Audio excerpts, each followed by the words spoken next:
juste très brièvement 2 exemples en faveur de la valorisation des langues en Bretagne.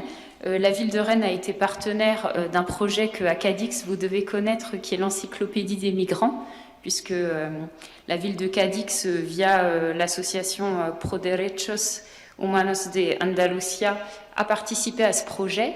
Et donc cette encyclopédie visait à écrire une histoire d'un certain nombre de villes de l'arc atlantique en intégrant la parole des migrants et donc en intégrant la question linguistique dans l'histoire de ces villes. Et donc cette encyclopédie, elle est déposée dans un certain nombre d'institutions. Il y en a à la bibliothèque à Cadix, mais à Rennes, on en a dans les archives départementales, au musée et aux archives municipales. Autre association qu'on soutient et qui a un rôle majeur dans la ville de Rennes, c'est Langophonie, qui dispense des ateliers de FLE, mais par exemple en s'appuyant sur le potentiel linguistique des familles pour transmettre cet enseignement en français. Donc vraiment avec la valorisation de la richesse, encore une fois, des langues et la non-opposition, on va dire, entre les différentes langues parlées. Je pourrais vous donner plein d'autres exemples, mais tout ça pour vous dire qu'on s'appuie évidemment énormément sur le tissu associatif pour mener à bien notre action. Et donc pour terminer cette intervention, puisqu'on est aussi au début de l'établissement de ce nouveau plan de politique linguistique, vous dire, ça on l'a expliqué, ce sur quoi on travaillait, mais évidemment aujourd'hui on est face à un certain nombre de questions et c'était vraiment pour nous important de pouvoir participer à ces journées et on vous remercie de l'invitation pour pouvoir confronter les questions pratiques qu'on se pose aux théories et aux recherches que vous menez. En tout cas en France, lorsqu'il s'agit de mettre en œuvre une telle politique publique, on est vite heurté, je l'ai dit, mais l'intervenante qui nous suivra l'expliquera, on est vite heurté à la question de la légalité. Je vais vous donner un exemple très concret pour le soutien à l'association Diwan qui développe l'enseignement immersif breton en Bretagne. C'est très compliqué pour nous de soutenir financièrement cette association et donc on les soutient au titre du développement de leurs activités culturelles, mais on sait très bien entre nous, mais même au-delà, que en fait c'est du soutien à cet enseignement privé, mais on ne peut pas faire autrement que par ce biais culturel. L'autre chose aussi, c'est qu'on manque de données, en tout cas de données directes, puisqu'on n'a pas de comptage comme ça très précis sur les langues parlées à Rennes. On peut recouper un certain nombre d'études, évidemment, mais du coup, on mène des politiques publiques en s'appuyant aussi parfois sur des représentations qu'on se fait des langues parlées. Et ça, c'est toujours un peu délicat de mener une politique sans avoir des données concrètes. Les 2 derniers points qui nous questionnent, c'est la question, là ça a été évoqué ces derniers jours, donc on ne va pas revenir dessus, mais il y a toujours une tension quand même et des frottements, parfois des contestations dans la mise en œuvre de cette politique, avec la crainte que la diversité linguistique vienne fragiliser le pacte républicain français. Donc on voit que ça aussi ça rend plus difficile la mise en œuvre de cette politique publique. Et enfin, notamment pour le breton, il y a aussi quelque chose qui est un gros point de vigilance qu'on a, à la fois politiquement mais aussi techniquement, c'est la question de l'accessibilité, puisqu'on a beaucoup parlé de politique linguistique, de plurilinguisme ces derniers jours, mais c'est aussi, je veux dire, au carrefour d'autres politiques publiques, notamment la politique d'accessibilité. Et très concrètement, par exemple pour la signalétique bilingue, parfois on a un conflit entre la valorisation de plusieurs langues avec une reconnaissance égale, pas de différenciation entre les langues, et la question de facile à lire, à comprendre. Et on voit bien que sur ces questions, parfois on a des intentions politiques qui viennent rentrer en conflit. De la même manière que notamment pour l'enseignement bilingue breton, il y a toujours le risque que, d'une certaine manière, le développement de cet enseignement vienne accentuer la gentrification de certains quartiers, ou qu'en tout cas, cet enseignement ne s'adresse pas à tous les publics, on va dire, à Rennes. Et donc là aussi, c'est un point de vigilance qu'on a en particulier dans cette intégration plus grande de la politique linguistique, et pas uniquement la prise en compte de la valorisation du breton.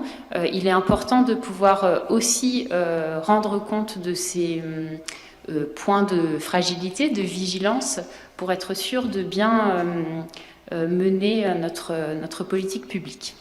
Voilà, je vous remercie. Bien, merci beaucoup. Et pour ne pas perdre du temps, je passe la parole à... On reste toujours en France, politique plus vaste peut-être. On passe de la Bretagne à la France.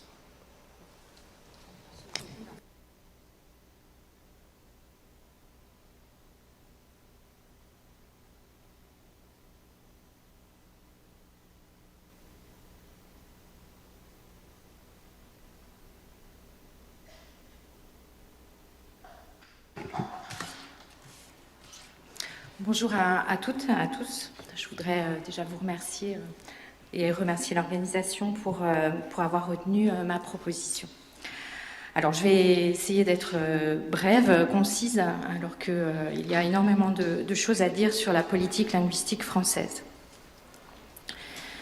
Donc la France est un pays officiellement monolingue, selon l'article 2 de la Constitution, puisque la langue de la République est le français. Et pour le compte, c'est d'ailleurs un cas extrême d'une nation totalement identifiée à une langue et qui, en outre, défend l'intégrité de cette personnalité dans tous les aspects de la vie sociale.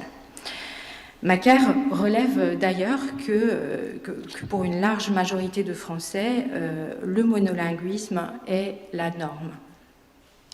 Pourtant, les sociologues et les sociolinguistes observent que se développe un contexte multilingue de plus en plus important en France, en France, qu'elle soit métropolitaine ou dans les territoires ultramarins. Donc, par son héritage historique et avec 7 millions d'immigrés vivant en France en 2022, ce qui représente à peu près 10% de la population française, la France est riche d'un large patrimoine linguistique qu'on appelle aussi les langues de France.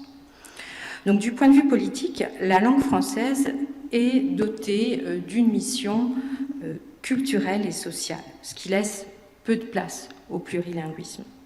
La sphère politique régissant les institutions, en dépit des alternances gouvernementales, l'institution scolaire applique ce qui a été décidé dans une très forte continuité. Donc la politique scolaire française demeure en tension, en fait, entre deux logiques. D'un côté, l'institution promeut le plurilinguisme, mais de l'autre, les conditions de sa réalisation sont peu ou pas effectives et varient selon les territoires. Donc, bien que la délégation générale à la langue française et aux langues de France ait montré que les langues ne sont plus cantonnées à un espace, la notion de répertoire linguistique pluriel reste en réalité circonscrite à la géographie des territoires. Conséquemment, les pouvoirs publics émettent des préconisations dans un contexte homoglotte. Le Conseil constitutionnel, vous en avez parlé un petit peu tout à l'heure, a d'ailleurs réaffirmé le caractère exclusif de la pratique du français à l'école le 17 juin 2021. Alors cela se traduit par des modalités hétérogènes d'enseignement des langues et cultures étrangères et par une place accordée aux langues dites régionales, dépendantes de lois ordinaires non constitutionnelles, toujours dans une vision cumulative des langues. Et quant aux langues dites minoritaires, elles sont clairement exclues. L'enseignement du français langue seconde, le FLS, cristallise, me semble-t-il, toutes ces problématiques. Et c'est pourquoi je propose d'évoquer dans cette communication le plurilinguisme dans l'espace éducatif en France à travers des zones de fracture entre préconisation et réalisation. Donc mon intervention sera organisée en 2 temps. D'abord, on verra très rapidement les langues enseignées, les langues d'origine dites minoritaires et les langues régionales, donc le plurilinguisme face à un enseignement morcelé. Et je reviendrai ensuite très brièvement sur l'enseignement du FLS que j'associe que j'imagine comme une cristallisation des problématiques linguistiques et sociales. Alors, si la politique linguistique éducative française est interdépendante de décisions européennes, le principe de subsidiarité prévaut. Des études, des rapports montrent que la France introduit l'apprentissage de la première langue étrangère à l'école de plus en plus tôt, entre 6 et 8 ans, et offre un choix finalement plus varié que la tendance générale, et que la France a également mis en action un programme tendant à l'équité entre les apprenants. Pourtant, la prépondérance de l'enseignement de l'anglais est écrasante dans l'ensemble des académies françaises. Plus de 90% des élèves de primaire l'étudient. Et donc on a une institution qui va lutter contre une anglicisation galopante, je fais référence ici à la loi Toubon de 1994, tout en imposant paradoxalement finalement l'anglais comme première langue vivante dès le primaire. La répartition des autres langues est liée à la situation géographique. Par exemple, l'allemand conserve sa place de leader dans l'Académie de Strasbourg. Il y a donc finalement une standardisation linguistique qui se trouve consolidée dans le secondaire. En effet, la volonté institutionnelle affichée de diversifier les langues enseignées a conduit en réalité à l'hégémonie de l'anglais et de l'espagnol. Le poids de l'anglais est particulièrement écrasant en tant que langue vivante dite première. Elle concerne 90% des collégiens et des élèves de lycée d'enseignement général. Et cette tendance, pour faire vite, se prolonge à l'université. Alors pourquoi ? Je dirais qu'il y a finalement des facteurs concomitants. Sans doute une mauvaise information aux familles dès le primaire, des représentations inconscientes ou conscientes erronées des langues et des cultures, et puis peu de moyens alloués dans le primaire et le secondaire aux langues. On peut dire aussi que ce qu'on appelle la DAG, la dotation horaire globale par établissement, le budget en fait des établissements est de plus en plus réduite. Cette DAG est de plus en plus réduite pour cause de rigueur budgétaire et limite considérablement les marges de manœuvre dont disposent les chefs d'établissement pour préserver une offre diversifiée au sujet des langues étrangères enseignées. Alors, qu'en est-il de l'enseignement des langues dites d'origine ou minoritaire ? Donc, en 20 ans, très rapidement, la population française a augmenté de 11%. Aujourd'hui, on estime la part de la population étrangère à 6% et celle de la population immigrée à 9%. Alors, il y avait en France, jusqu'en 2020, des enseignements de langue et culture d'origine, les ELCO, dans certaines écoles, dans quelques collèges et quelques lycées professionnels, avec des accords bilatéraux entre la France et plusieurs pays. Et en 2020, le président Macron a annoncé la disparition de ces ELCO pour lutter contre je cite, le séparatisme islamiste. Donc ces ELCO ont évolué en enseignements internationaux de langues étrangères, les EL, pour mettre fin à terme à la nomination et la rémunération des enseignants par les États étrangers et c'est peut-être le point positif, et être ouvert en fait à tous les élèves sans restriction et sans lien avec leur origine. Actuellement, ces EL proposent l'apprentissage en primaire, donc du CE1 au CM2, de 4 langues, l'arabe, l'italien, le portugais et le turc. Alors, si l'institution scolaire autorise l'apprentissage de quelques langues d'origine, elle prend difficilement en compte les nouvelles modalités communicationnelles au sein des classes ordinaires dues à la diversité culturelle conséquente des migrations successives. Alors en revanche, dans certains territoires, les langues régionales ont trouvé leur place à l'école, comme l'ont évoqué les intervenantes précédentes. Donc, en France, on relève 75 langues dites régionales sur l'ensemble du territoire, 26 langues régionales métropolitaines et plus de 40 langues dans les régions et territoires ultramarins. Historiquement liées, ces langues sont historiquement liées à un espace particulier et toujours parlées sur une zone territoriale où le français a été imposé. Sur le territoire métropolitain, des langues régionales persistent, quelques-unes sont enseignées, même si leur part reste faible, et elles sont toujours liées, dans ce cas-là, à un territoire et en interdépendance avec des lois ordinaires non constitutionnelles. Alors on peut revenir sur l'exemple du breton ou bien du corse peut-être. Je n'ai pas le temps ici de revenir sur toutes les langues régionales, mais c'est vrai que le corse et le breton, me semble-t-il, sont deux langues régionales qui ont valeur un petit peu d'idéal type. Très rapidement, dans les années 80, donc les défenseurs de la langue corse ont obtenu que des cours de et en corse soient réalisés directement au sein des écoles de la République. Mais en Corse, la question des droits linguistiques est intrinsèquement liée à celle du mouvement nationaliste. Alors que pour le breton, ça a été dit, il y a une profonde crise de la langue bretonne qui ne concerne qu'entre 5 et 8% de locuteurs, bien que la première école ait été ouverte en 77 dans le Finistère. Mais on ne peut pas aujourd'hui affirmer que l'école ait inversé la tendance du déclin linguistique du breton. Alors l'enseignement du corse ou du breton diffère évidemment de celui des langues dites régionales, créoles, amérindiennes, kanak et polynésiennes, qui sont parlées au quotidien par les enfants dans les territoires d'outre-mer. Et de plus, ces langues de la maison ont un statut vraiment différent dans l'enseignement primaire et dans l'enseignement secondaire au sein même en fait des outre-mer. Donc la volonté politique de reconnaître les langues premières et les langues secondes est bien présente, elle transparaît principalement dans les lois.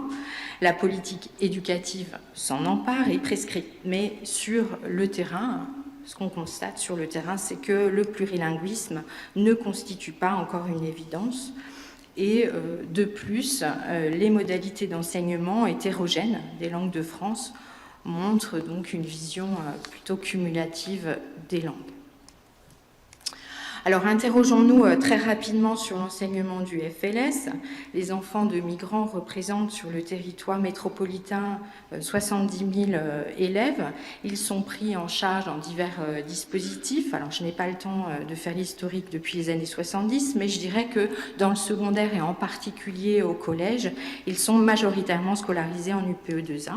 Cependant, la gestion de ces dispositifs, comme elle est déléguée aux académies en lien avec les flux migratoires, elle aboutit à des conditions scolaires hétérogènes. Les contrastes territoriaux montrent un déséquilibre entre l'Est et l'Ouest métropolitain. Et ce qu'on peut dire, pour ne citer que Armagnac, elle montre qu'il y a une variabilité d'accès à la scolarisation sur ces territoires qui sont inégalement dotés et qui interprètent différemment les réglementations. Alors, selon les travaux de recherche et les rapports institutionnels, des conditions scolaires inégales apparaissent selon la sectorisation des UPE2A sur le plan national, régional et même académique.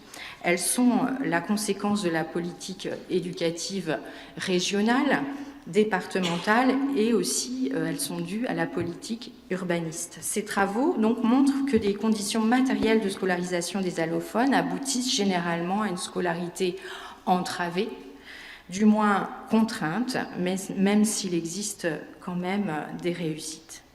Alors, comme en France, il y a une corrélation entre le lieu d'habitation et la zone de scolarisation des élèves selon des règles de la carte dite scolaire, le collège unique, de fait, rassemble des collèges très différents. Pour Merle, cela même aboutit, il observe un maillage limité avec des UPE2A globalement situés dans les capitales régionales et plus souvent dans des quartiers défavorisés qu'il associe, dans lesquels il voit en fait une sectorisation socio-économique qu'il qualifie d'ethnographique et de ségrégative. Alors, je n'ai pas le temps de développer, mais l'étude diachronique des circulaires portant sur l'enseignement dédié aux allophones montre une impatience institutionnelle à inclure les allophones depuis 1973. Or, la recherche a montré que l'appropriation d'une langue seconde nécessite de 3 à 7 ans. Et pour Gaëtan Petitcofer, les allophones scolarisés en collège sont massivement orientés par défaut parce que l'apprentissage du français ne leur permet pas de réussir, mais les place au contraire dans des situations d'échec et d'exclusion en classe ordinaire. Alors l'impatience institutionnelle à inclure rapidement les allophones en classe ordinaire découle de la paradoxale prescription d'une distinction affirmée des élèves mais non stigmatisante. Donc pour c'est Cortier qui disait que la volonté institutionnelle d'insister sur la temporalité de la prise en charge des enfants allophones montre une volonté antinomique de normaliser sans distinguer et de distinguer en même temps ces enfants. Cette ambiguïté est identique à l'ambivalence accordée au plurilinguisme. Il y a une distorsion entre prescription institutionnelle et réalisation sur le terrain. Or, pour qu'un élève réussisse à l'école, il faut, me semble-t-il, qu'il investisse d'abord les enjeux de l'école. L'apprentissage du français langue seconde ne saurait suffire à une scolarité réussie, tout comme la validation du niveau A1 du CECRL en français ne suffit pas à un adulte pour s'inscrire dans la société française. Alors pour conclure, on peut dire que l'institution scolaire doit appliquer des décisions politiques françaises et parfois européennes portant donc sur la place du français. Elle doit également tenir compte de l'évolution du public scolaire, des parcours pluriels des élèves qui sont, eux, consécutifs de problématiques sociales, issues elles-mêmes des évolutions géopolitiques du territoire français. Dès lors, l'institution est placée face à un dilemme, donner toute sa place à la langue française, vectrice d'intégration, tout en offrant un espace à l'identité des apprenants issus de la diversité, vectrice d'insertion et même d'inclusion. Et les choix sémantiques dans les communications institutionnelles, scolaires notamment, montrent cette hésitation en même temps qu'ils reflètent les préoccupations culturelles et sociales associées en creux à la maîtrise de la langue française qui constitue en France un très fort enjeu politique. Dans le cadre des élèves non natifs, la recherche montre que leur plurilinguisme aurait tout intérêt à être reconnu, d'abord parce que la politique linguistique française doit s'accorder avec la politique européenne qui promeut les langues et cultures étrangères. Ensuite, parce que la recherche montre que l'apprenant plurilingue ne peut se réaliser scolairement si sa langue première n'est ni maîtrisée ni même valorisée. Enfin, parce que les répertoires linguistiques pluriels sont de fait présents sur l'ensemble du territoire français, malgré l'enjeu républicain du monolinguisme fantasmé par certains. Je vous remercie.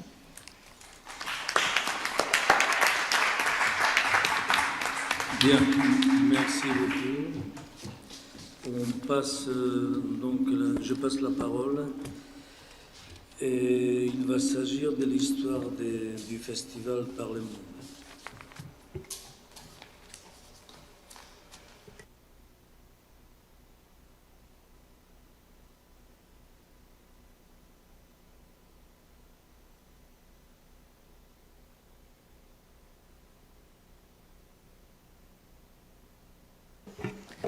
Muchas gracias. Voy a empezar en español nada más porque me da gusto tener la oportunidad de hablar con mi acento mexicano. porque en México me enamoré mucho de un pueblo, de una cultura y de unas personas que me enseñaron muchas cosas y gracias a ellas pues estoy aquí con ustedes para hablar de un festival pluricultural de creaciones que se hizo en una institución pública al noreste de Francia que se llama Montbéliard, o sea, el lugar se llama Montbéliard y el teatro se llama MA. Y les voy a enseñar todo lo que hicimos con esos alumnos migrantes o allophones autóctonos. Je vais continuer en français, mais les diapositives seront en espagnol et j'ai mis quelques QR codes pour que vous puissiez vous connecter en direct sur les liens des sites internet, etc. J'ai quand même la chance, je me rends compte dans ce panel, de pouvoir justement être assez libre d'un certain nombre de contraintes politiques ou institutionnelles, puisque je ne vais pas vous faire une présentation de recherche. Et après l'exploration des tensions et des frottements et des conflits et peut-être d'un certain malaise qu'on pourrait avoir en France sur ces questions de reconnaissance des droits, des langues et des humains, moi je parle depuis un espace très libre qui justement aime les tensions, les conflits, les frottements, c'est l'espace de la création artistique. Donc je me trouve assez chanceuse et assez libre. J'espère que ça va être clair. Alors Par le Monde est né sur un territoire frontalier qui est la Franche-Comté. Moi je suis née à Montbéliard.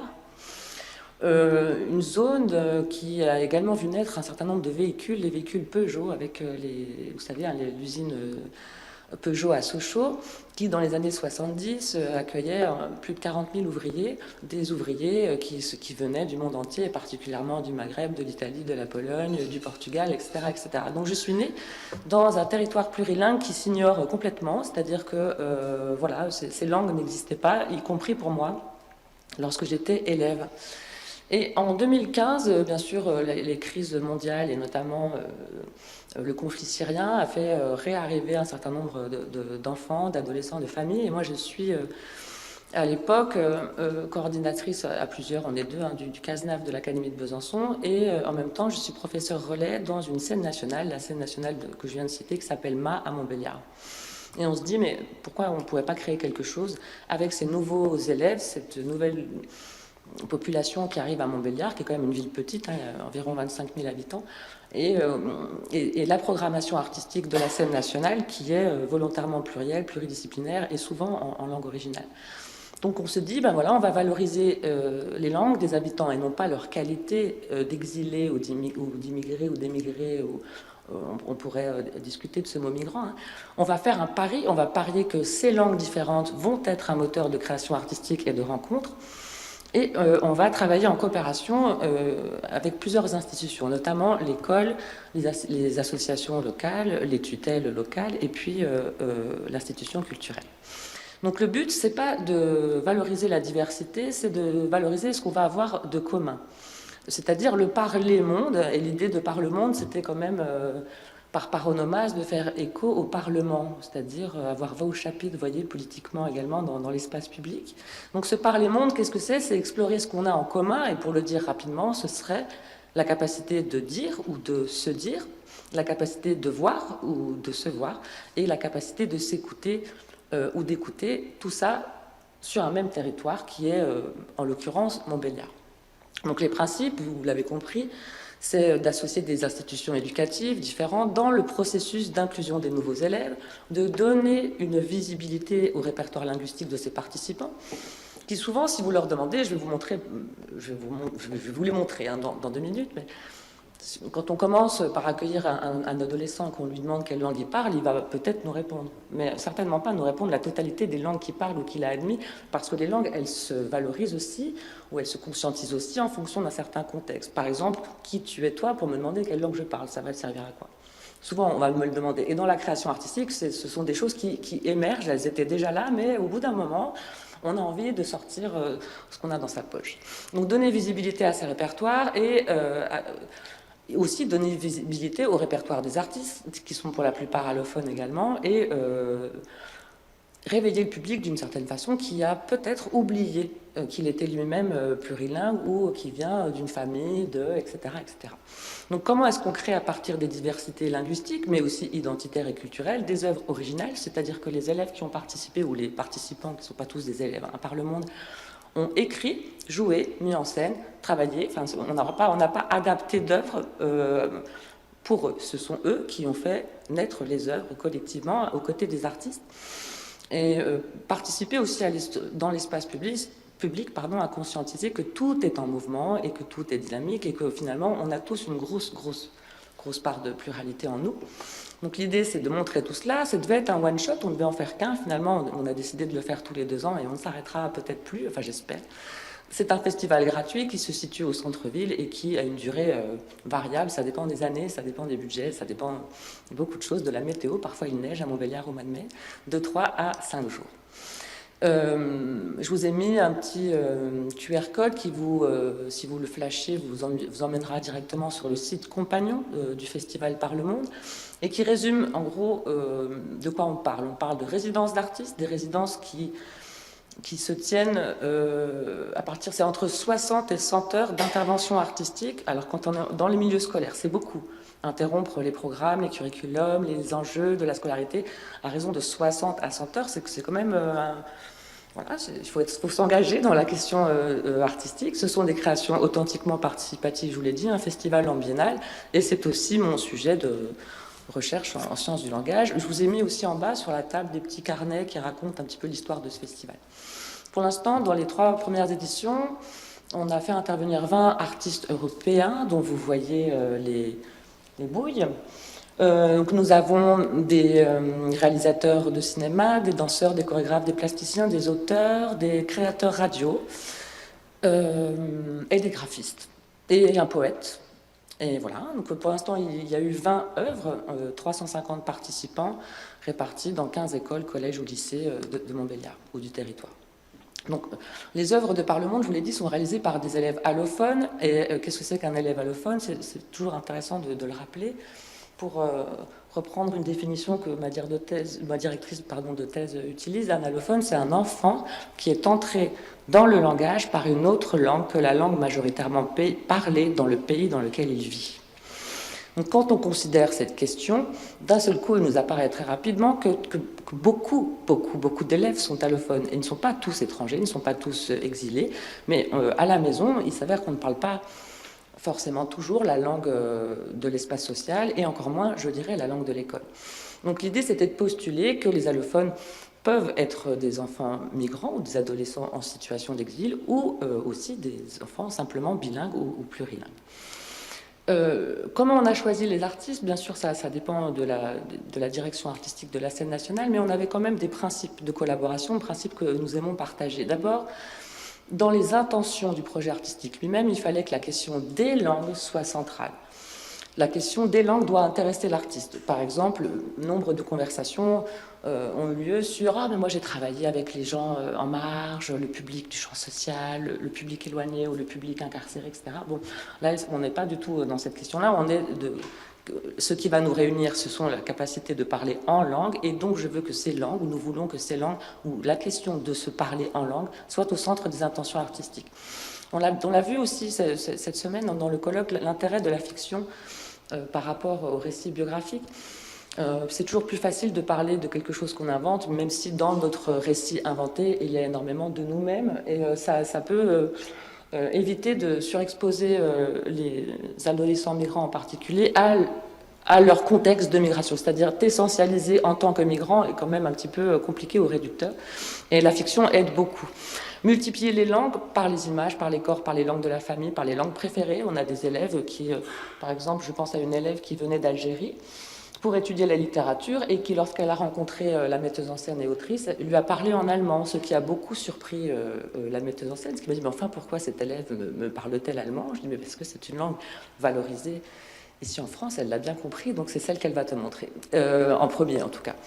Quelles sont les langues préférées, dans quel contexte on en fait l'expérience et on les utilise, et bien sûr multiplier les situations de création. Et la dernière chose très importante quand on se lance dans ce type de projet, c'est d'aimer, voire d'adorer les choses imprévues, parce que la création artistique est totalement à rebours du geste professoral qui consiste à prévoir, anticiper et parfois minuter les séquences de production. Alors je vous montre ce qui a été produit. Alors bien sûr des pièces de théâtre comme celle-ci qui s'appelle Un banquet et qui a gagné le prix, je cite, de l'audace et de la diversité artistique en 2019. Celle-là, c'est ma préférée, ça s'appelle Sauver les mots. Ça a été écrit avec des élèves du PE2A de collège, aux côtés d'un artiste metteur en scène de Valence, en Espagne, qui s'appelle Jorge Pico, et qui racontait, sur la base d'un album jeunesse, voilà, on est dans un pays, on est dans une ville, il y a une usine, on doit vendre les mots, c'est-à-dire que si tu veux pouvoir les parler, tu dois les acheter et les manger. Alors ça s'appelle La Grande Fabrique à mots, c'est un magnifique album que les adolescents, pour certains, avaient étudié en Italie lorsqu'ils étaient en Italie en maternelle et s'en souvenaient alors qu'ils avaient 14 ans. C'est pour dire à quel point ça les a concernés, je pense. Et donc on leur a dit, voilà, quels seraient les mots chers, quels seraient les mots pas chers, qu'est-ce qu'on distribuerait gratuitement dans la rue, et leur réponse est plutôt belle. Tout ça est sur le site internet. Une autre pièce qui s'appelle Sédiments, qui a été au départ imaginée pour la radio, c'est une fiction radiophonique, et dans le cadre des ateliers d'écriture, on a invité ces adolescents à venir sur le plateau. Et ils n'ont jamais voulu le quitter, donc on a adapté, enfin ils ont joué cette pièce, et aussi, il y a aussi des choses sur le site internet que je vais vous montrer. Je voudrais m'arrêter juste sur cette petite exposition, parce qu'elle fait écho à ce qu'on entend au travail d'Éric, notamment, qui nous fait écouter des berceuses. Donc là, c'est un artiste qui vient plutôt du hip-hop, du rap, et même de la musique électronique, qui va dans une école primaire avec des CE1, et on veut travailler sur le motif de la comptine, et on veut savoir quelle langue ils ont dans la tête et dans les oreilles. Et là, on a tous les parents qui arrivent, on se rend compte que les parents chantent, que les parents savent écrire telle ou telle langue, et ils font 25 chansons qui sont mises en scène vraiment sur le face-à-face, vous voyez, avec les langues qu'on a dans la tête et dans les oreilles, puisque pour les entendre, il faut se rapprocher des affiches qui détiennent une petite pastille orange fluo qu'on ne voit pas sur les photos. Et cette pastille orange fluo ne se déclenche que si tu la touches, et c'est la transduction du son qui fait que tu as dans la tête la même mélodie que l'enfant qui a chanté. Juste si ça marche.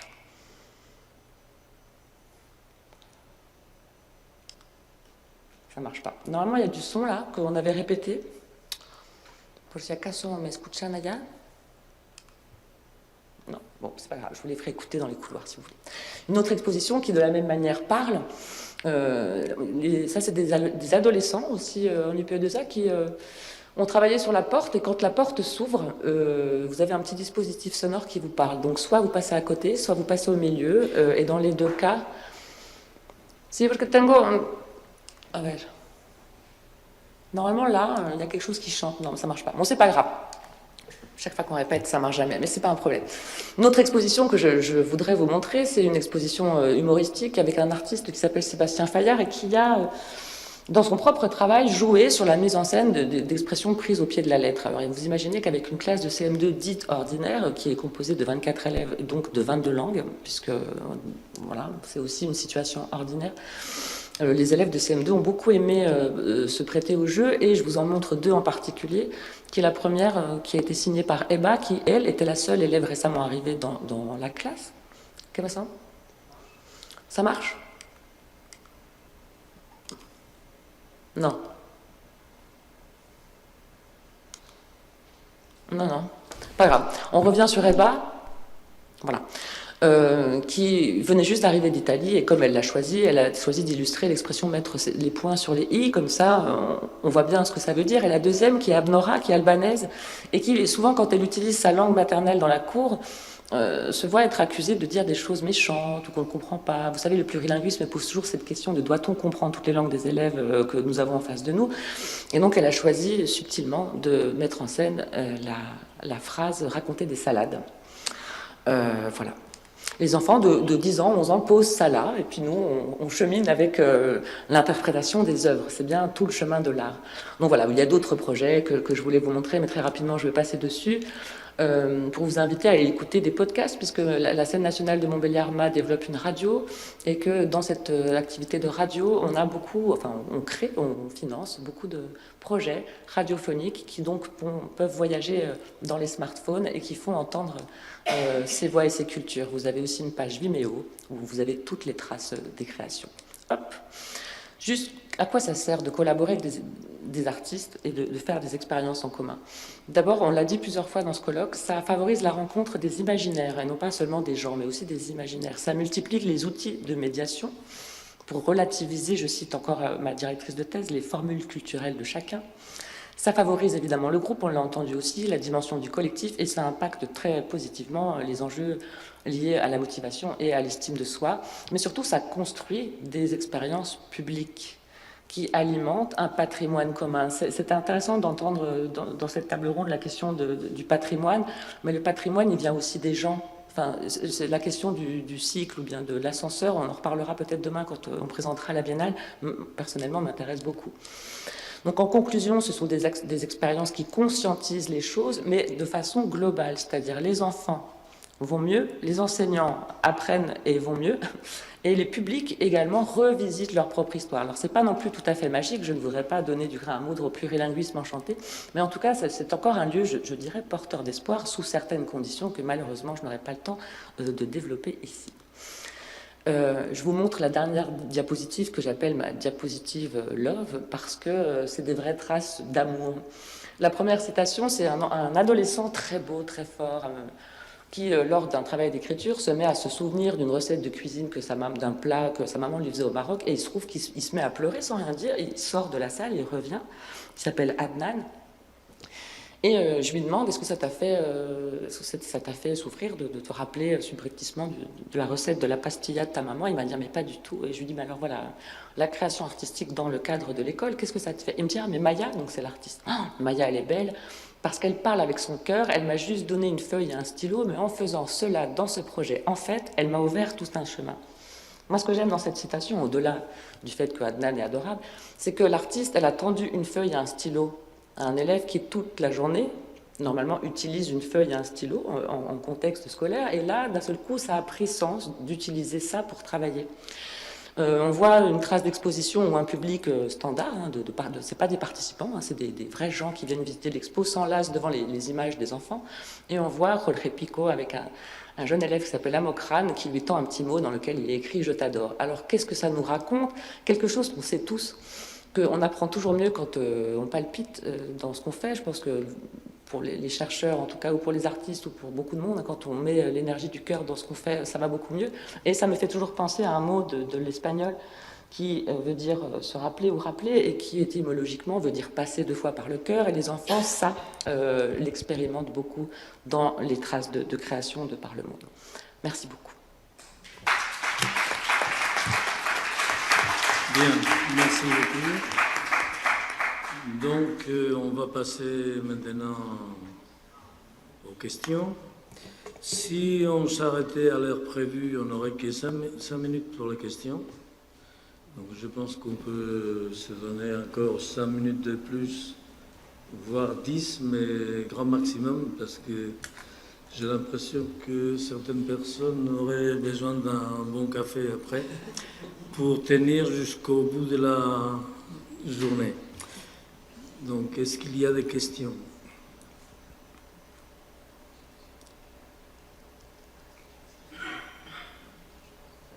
Pas de questions? Donc, je rappelle sur les... Voilà. Voilà, donc une question qui s'adresse au premier binôme. Hein. Voilà, par rapport à la politique linguistique rennaise, je dis. Alors, je voudrais savoir un peu le sentiment des autorités locales. Est-ce qu'elles vous accompagnent dans ce plan de politique linguistique publique? Quel est le regard? Je voudrais vraiment savoir parce que ça m'intéresse. Alors, je voudrais aussi, parce que vous avez beaucoup parlé d'associations, donc vous travaillez avec eux, d'accord? Avec elles, excusez-moi. Mais j'aimerais suggérer aussi les radios communautaires, parce que je pense que les radios communautaires jouent un rôle fondamental donc, dans un peu la promotion des langues dites locales. Merci.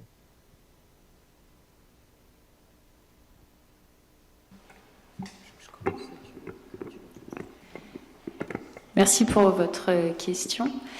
Alors, on l'a peut-être pas suffisamment explicité en introduction, mais donc on a fait une introduction à 2 voix avec Montserrat qui est élue à la ville de Rennes, donc qui représente l'autorité locale, et moi qui travaille pour l'administration de la ville de Rennes. Donc le soutien est franc puisque c'est bien une commande politique. En revanche, votre question me permet d'évoquer que effectivement, la mise en place d'une politique linguistique à un échelon local dépend de la qualité du partenariat entre les partenaires publics. Donc certes la ville de Rennes, mais notamment évidemment pour l'enseignement bilingue breton, mais aussi l'enseignement en plurilinguisme, ça dépend du partenariat avec l'éducation nationale, donc avec l'État. Et il ne suffit pas qu'il y ait une ambition politique locale pour qu'on ait la capacité de mettre en œuvre ses intentions. Mais là, peut-être que Montserrat voudra compléter. Je vous remercie pour la deuxième question parce que, évidemment, 15 minutes, c'est court pour présenter tout le panel d'actions mises en place localement. Mais justement, on avait envisagé d'évoquer des projets de radio associatives locales qui existent. J'ai évoqué l'association Langophonie qui intervient plusieurs fois par semaine dans une radio de quartier pour développer un hebdomadaire plurilingue en fait, c'est-à-dire l'actualité du quartier dite en plusieurs langues. Et cette radio associative se trouve dans les mêmes locaux qu'une radio associative en breton. Donc vous avez bien raison de souligner à quel point les radios associatives ont un rôle majeur dans la visibilité et la diffusion des langues sur un territoire local. Il faut dire que ces deux radios ont un même objectif éducatif, l'une en breton, et donc qui va s'adresser plutôt aux enfants des filières bilingues en breton dans les quartiers, et l'autre en langue, haute langue des quartiers. Donc, et l'intérêt de travailler ensemble dans un même local veut dire déjà qu'ils travaillent leurs projets en parallèle, en commun, qu'ils se partagent les objectifs, et c'est très très important. Et il faut dire peut-être que la ville de Rennes a toujours mené une politique de soutien des associations à travers nos objectifs politiques, c'est-à-dire on va subventionner les associations qui vont nous proposer des actions sur le terrain qui émergent de la vie associative, qui émergent de la société, et nous on recueille à partir de on va soutenir ces associations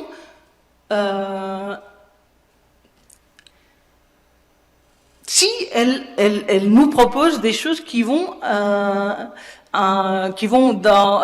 ensemble avec nos objectifs. Je ne me suis pas expliqué, mais vous voyez ce que je veux dire. C'est que nos objectifs de ville, nos objectifs politiques, ils vont être subventionnés à travers le maillot social. Voilà. Et je sais pas. Et donc oui, le sentiment des autorités, ben oui. Il est là. Il y a une autre question. Allez-y. Je sais, ça marche. Oui, ça marche. Ouais, moi je voulais revenir sur une des phrases qui était dans la diapositive et qui concernait justement la dimension, la légalité des actions politiques qui peuvent être menées justement en faveur du breton. On sait que la France n'a pas ratifié donc la charte des langues régionales.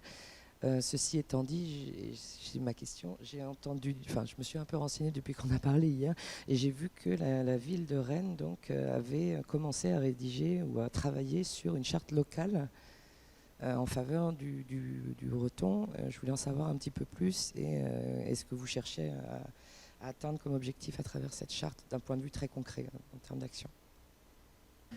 En fait, c'est qu'on a évoqué tout à l'heure, c'est que on est en train de rédiger un plan de politique linguistique à 3 volets, breton, gallo, haute langue, plurilinguisme, et ce sera à travers ce plan que notre planification sera mise en place. D'ailleurs, on a signé avec l'Office de la langue bretonne et on va signer avec l'Institut des Gallo les chartes qu'ils mènent et qui nous obligent, nous, aussi, à mener certaines actions qu'on choisit au préalable. Je ne sais pas, par exemple, on a dit la signalétique, on a pour les filières bilingues, à quel niveau on va soutenir ces filières bilingues, etc. Est-ce que je réponds à la question ? Peut-être préciser que ça ne se substitue pas au droit, évidemment. Enfin, c'est-à-dire que on ne peut pas passer outre la législation française. Et donc, effectivement, il y a des... Autant, c'est ce qu'on évoquait dans la présentation, dès qu'on aborde la mise en œuvre de la politique linguistique par le biais de la valorisation du patrimoine culturel immatériel ou par le biais de la politique en faveur de l'égalité, ça ne pose pas de problème de l'égalité. En revanche, dès qu'on vient trop près directement soutenir d'autres langues, il y a parfois un risque. Enfin, j'évoquais l'exemple de Diwan, mais on en a d'autres. Et dans la slide, dans l'illustration, on montrait le cas du livret de famille bilingue breton. Ça a été d'abord un combat auprès du Sénat avant que ce soit possible pour certaines villes de mettre en place un livret de famille, c'est-à-dire un document administratif bilingue. Donc c'est là où ça peut poser des problèmes de l'égalité. Merci de votre réponse. C'était justement ma question. Est-ce que la charte locale, comme les initiatives qu'il y a pu y avoir en Occitanie d'ailleurs, 149 communes qui se regroupent autour d'une charte locale, c'était pour savoir si ça parvenait à vous faire contourner non. Bien, il y a d'autres questions. Allez-y. Oui, merci. Oui, je trouvais pas très intéressante la mise en regard des 3 communications parce que je trouve qu'elles illustrent très bien la tension qu'il peut y avoir entre, d'une part, le schizolinguisme français en termes national, mais malgré tout aussi les initiatives qui peuvent permettre de contourner d'une certaine manière cette politique exceptionnellement monolingue. Alors j'ai une petite question pour Julie Prévost, c'est-à-dire est-ce que vous pensez que du point de vue de l'éducation nationale, on pourrait aussi imaginer des formes de politique linguistique qui ne soient pas seulement des applications de ce qui vient d'en haut, mais qui effectivement partent aussi d'initiatives locales, plus ou moins locales. Voilà. Merci pour votre question. Alors, comme vous le savez, les prescriptions institutionnelles sont essentiellement verticales. Donc, c'est sans doute pour cela que les choses évoluent peu au sein de l'éducation nationale. Après, sur le terrain, concrètement, oui, il y a des initiatives locales, notamment au sujet des élèves dits allophones, c'est-à-dire qui sont en fait des enfants migrants ou des enfants de migrants qu'on appelle désormais allophones pour recentrer la problématique sur la question essentiellement linguistique. Ces enfants, ils sont souvent pris en charge donc, dans des unités pédagogiques particulières, des dispositifs qui sont particuliers et qui sont bien souvent situés dans des quartiers un petit peu défavorisés ou en zone prioritaire, en lien avec, je le disais, la politique urbaniste et les flux migratoires, bien sûr. Et dans ces zones prioritaires, les enseignants travaillent avec des partenaires. Donc oui, il y a des initiatives qui sont réalisées, mais il me semble que on peut faire autant d'initiatives que l'on veut si la réponse institutionnelle ne change pas. Déjà, la considération des langues, sur le plurilinguisme, a un petit peu de mal à évoluer, en fait. Il y a des institutions intermédiaires quand même. On ne vous entend pas. Alors oui, il y a des institutions intermédiaires, bien sûr. Et c'est toute la complexité, en fait, de la question de ces institutions intermédiaires, du fait aussi que cette politique linguistique soit dédiée aux académies qui s'en emparent et qui en font non pas ce qu'elles veulent, hein, parce qu'elles doivent rendre des comptes au ministère de l'Éducation nationale, mais qui ont des moyens même différents selon les territoires. Donc forcément, en fonction de la localisation, en fonction des flux migratoires, il y a des disparités territoriales et également des disparités dans le traitement du plurilinguisme. Je ne sais pas si j'ai répondu à votre question.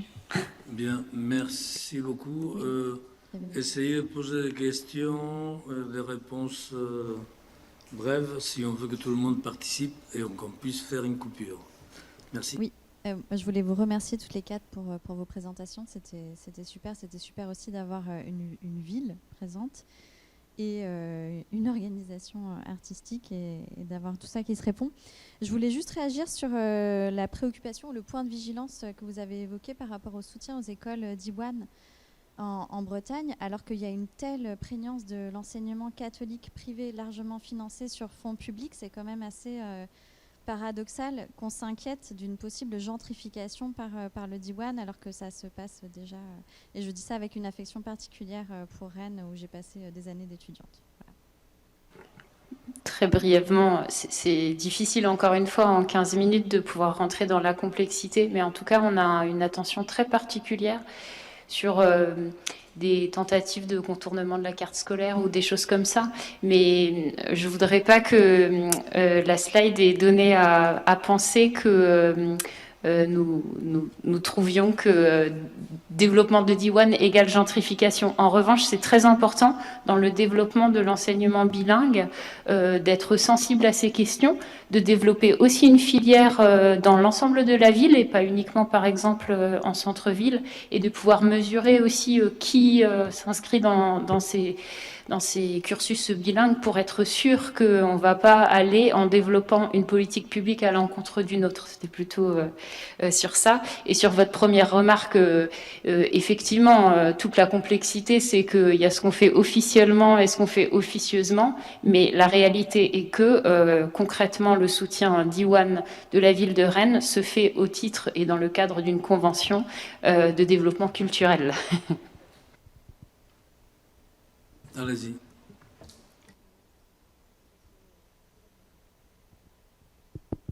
Oh, c'est bon.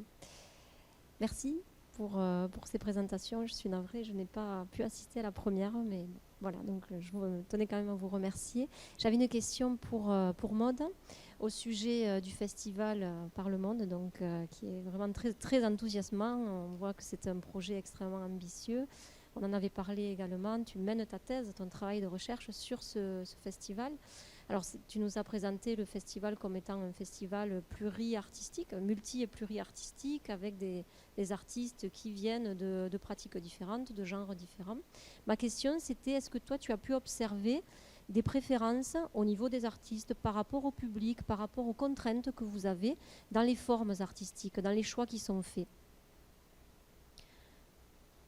Et pour ce public, qui est un public plutôt d'enfants, adolescents, je comprends. Alors, en fait, pas du tout. Il y a on va dire qu'il y a des résidences qui sont plus complexes que d'autres, mais c'est jamais lié à la forme d'art qui est jouée, parce qu'en général, il y a une confiance qui se crée aussi entre la structure, l'artiste et le contexte scolaire. Donc, il n'y a pas de demande. Je sais qu'il y a beaucoup de demandes, enfin, il y a deux demandes quand même qui reviennent souvent et auxquelles on ne répond pas toujours. C'est la danse. puisque le corps est un objet dont l'éducation nationale a du mal à se saisir, et souvent ils font appel aux artistes pour... voilà. Mais quand on dit aux enseignants, venez participer ne serait-ce qu'aux échauffements, etc., là c'est beaucoup plus compliqué. Bon, il y en a beaucoup qui se lancent quand même dans l'aventure, mais parfois c'est compliqué. Donc souvent la question c'est, voilà, peut-être que par le corps, on mobilisera donc la danse, attire l'attention, et aussi la musique, parce qu'on sait que nos adolescents sont très créatifs, écoutent de la musique, chantent, revendiquent un certain nombre de choses, etc. Donc voilà. En fait, souvent c'est des représentations qu'on peut se faire soi-même sur la question artistique, et ce qui était initialement demandé n'est pas forcément ce qui se produit, et ce qui était initialement écrit n'est jamais ce qui s'est produit en réalité.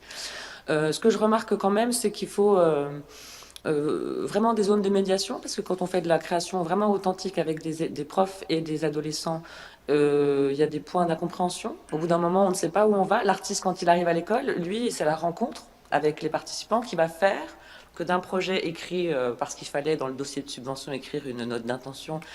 Voilà, une fois qu'on rencontre les gens, il se passe d'autres choses, et il n'a pas forcément prévu ce qu'il allait faire le lendemain. Alors que l'enseignant, c'est une question cruciale pour lui. Qu'est-ce qu'on va faire demain? Combien de temps ça va prendre? Qu'est-ce qu'il doit emmener, etc., etc. Donc c'est plutôt des frictions sur la question de la temporalité du geste créatif global, si tu veux, que je constate, qu'un